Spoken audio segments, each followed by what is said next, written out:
ఇప్పుడు చెప్పబోయేది కేవలం కథ కాదు, మా ఫ్యామిలీలో నిజంగా జరిగిన సంఘటన ఇది. ఈ రోజు వరకు దీనికి సమాధానం ఎవరి దగ్గర లేదు. అర్ధరాత్రి ఒక అమ్మాయి తన చెల్లెల్ని మర్రి చెట్టు కింద తన కళ్ళతో చూసింది. ఆమెతో మాట్లాడింది కూడా. కానీ అదే సమయంలో ఆ చెల్లెలు ఇంట్లో గాఢ నిద్రలో ఉంది.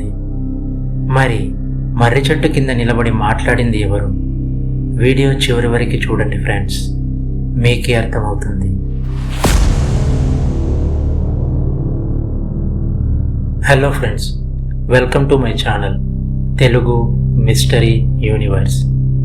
ఈరోజు నేను చెప్పబోయే సంఘటన 2001వ సంవత్సరంలో తెలంగాణలోని ఊట్కూరు గ్రామంలో నిజంగా జరిగింది. ఈ సంఘటన గురించి మాట్లాడినప్పుడల్లా మా అక్క సుమతి ఇప్పటికీ భయపడుతుంది. ఆ రోజు తన కళ్ళతో చూసిన దాన్ని ఆమె జీవితంలో ఇప్పటికీ మర్చిపోలేకపోతుంది. అయితే ఆ రాత్రి మర్రి చెట్టు కింద సుమతి చూసింది నిజంగా తన చెల్లెలు వెన్నెలనేనా, లేక వెన్నెల రూపంలో కనిపించిన ఇంకెవరినైనా చూసిందా?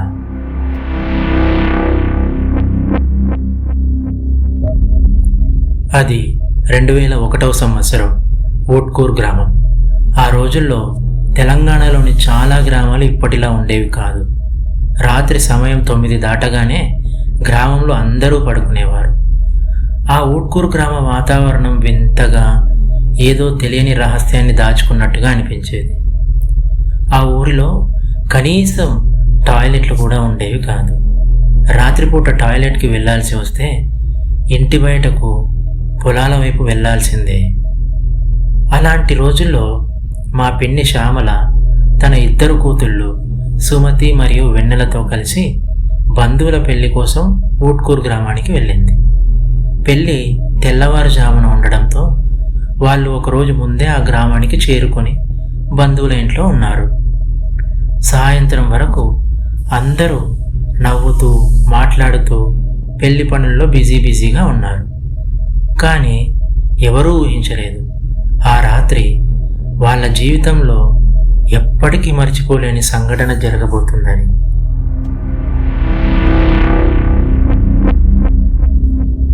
వాళ్ళు బస చేసిన ఇంటికి కొంచెం దూరంలో ఒక పెద్ద మర్రి చెట్టు ఉంది. ఆ చెట్టు చాలా పెద్దది, ఎన్నో ఏళ్ల నాటిది. దాని ఊడలు నేలను తాకుతూ ఉండేవి. పగలు చూసినా అది సాధారణ చెట్టులా అనిపించేది కాదు. రాత్రి అయితే చాలు, చీకట్లో ఆ ఊడలు మనుషులే నిలబడి ఉన్నట్టుగా కనిపించేవి. గ్రామంలో కొంతమంది పెద్దలు రాత్రి సమయంలో ఆ మర్రి చెట్టు దగ్గరికి ఒంటరిగా వెళ్ళొద్దు అని చెప్పారు. కానీ శ్యామల వారి మాటలను పెద్దగా పట్టించుకోకుండా విననట్టుగా ఉంది. ఆ రాత్రి దాదాపు అందరూ పడుకున్న తర్వాత శ్యామల టాయిలెట్ కోసం బయటికి వెళ్ళాల్సి వచ్చింది. బయట చూస్తే చాలా చీకట్లో ఒంటరిగా వెళ్ళడానికి భయంగా అనిపించి తన పెద్ద కూతురు సుమతిని నిద్రలేపింది. సుమతి, ఒకసారి నాతో పాటు బయటికి రామ్మా, టాయిలెట్కి వెళ్ళి వద్దాం అని మెల్లగా అంది. సుమతి కూడా నిద్రలేచి సరే అమ్మా వెళ్దాం పదా అని అంది. కానీ చిన్న కూతురు వెన్నెల మాత్రం గాఢ నిద్రలో ఉంది.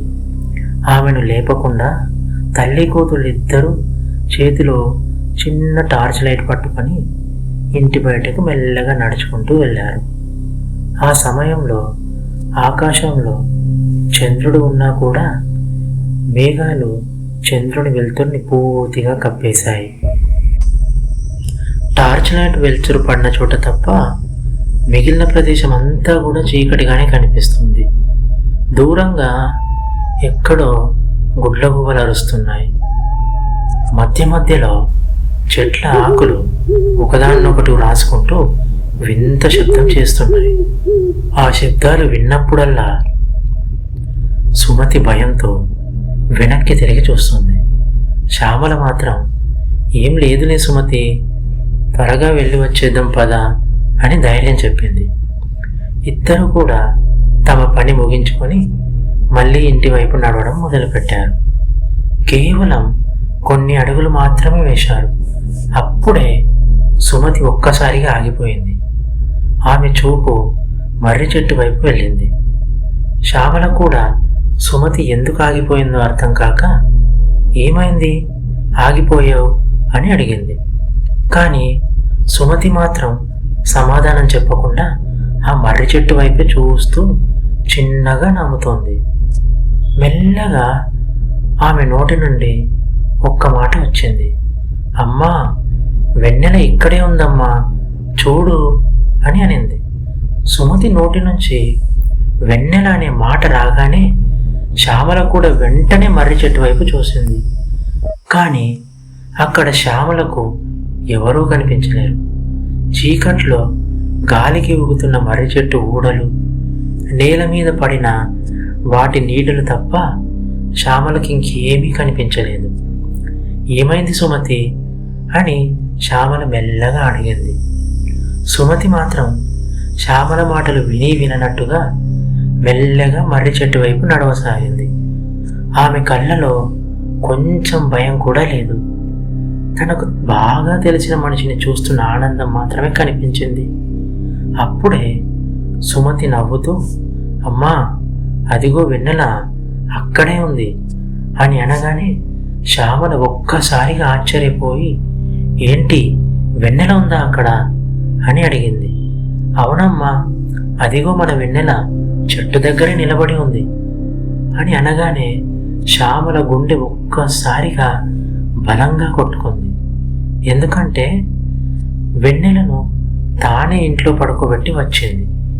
ఆమె గాఢ నిద్రలో ఉంది. ఇంతలో సుమతి మెల్లగా తనతో ఎవరో మాట్లాడుతున్నట్టుగా తల ఊపింది. వెన్నెల ఏమంటోంది సుమతి అని శ్యామల మళ్ళీ అడిగింది. అమ్మా, వెన్నెల నేను కూడా వస్తాను ఆగు అంటోంది. ఆ ఒక్క మాటతో శ్యామల భయంతో వణికిపోయింది. ఎందుకంటే ఆ స్వరం శ్యామలకు వినిపించలేదు. ఆమెకు అక్కడ ఎవరో కనిపించడం లేదు. కానీ సుమతి మాత్రం ఎవరో తన ఎదుటే నిలబడి మాట్లాడుతున్నట్టే స్పందిస్తోంది.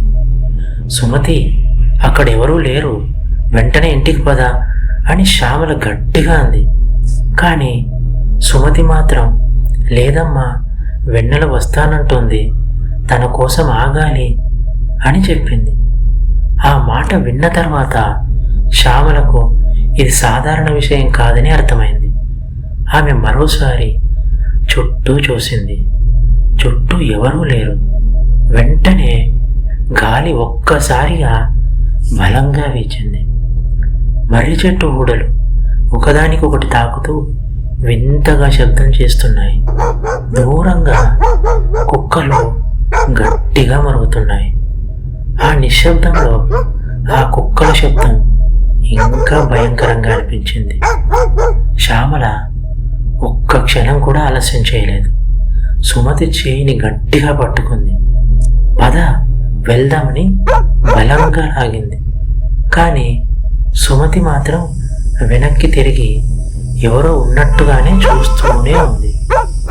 అమ్మా, ఆగు, వెన్నెలను మనతో కూడా తీసుకెళ్దాం అని చెప్పింది. శ్యామల గుండెలో భయం ఇంకా ఎక్కువైంది.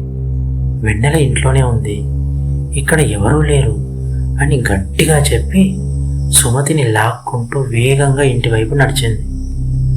ఇద్దరూ కలిసి గుమ్మం దాటిన వెంటనే సుమతి ఒక్కసారిగా ఆగిపోయింది. కొన్ని క్షణాలు చుట్టూ చూసింది.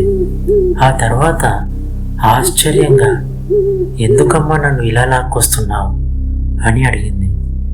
శ్యామల ఒక్క మాట కూడా మాట్లాడకుండా నేరుగా బెడ్రూమ్ లోపలికి వెళ్ళింది. అక్కడ వెన్నెల అదే మంచం మీద ప్రశాంతంగా గాఢమైన నిద్రలో ఉంది. ఆమె ముఖం చూసిన క్షణంలో శ్యామల చేతులు భయంతో వణికిపోయాయి. ఏమి చేయాలో తోచడం లేదు. మెల్లగా వెన్నెల దగ్గరికి వెళ్ళి వెన్నెలను నిద్రలేపింది. వెన్నెల, నువ్వు బయటికి వచ్చావా అని అడిగింది. వెన్నెల ఆశ్చర్యంగా, లేదమ్మా, నేను ఎక్కడికి రాలేదు, ఇప్పుడే నువ్వు లేపితేనే లేస్తున్నాను అని చెప్పింది.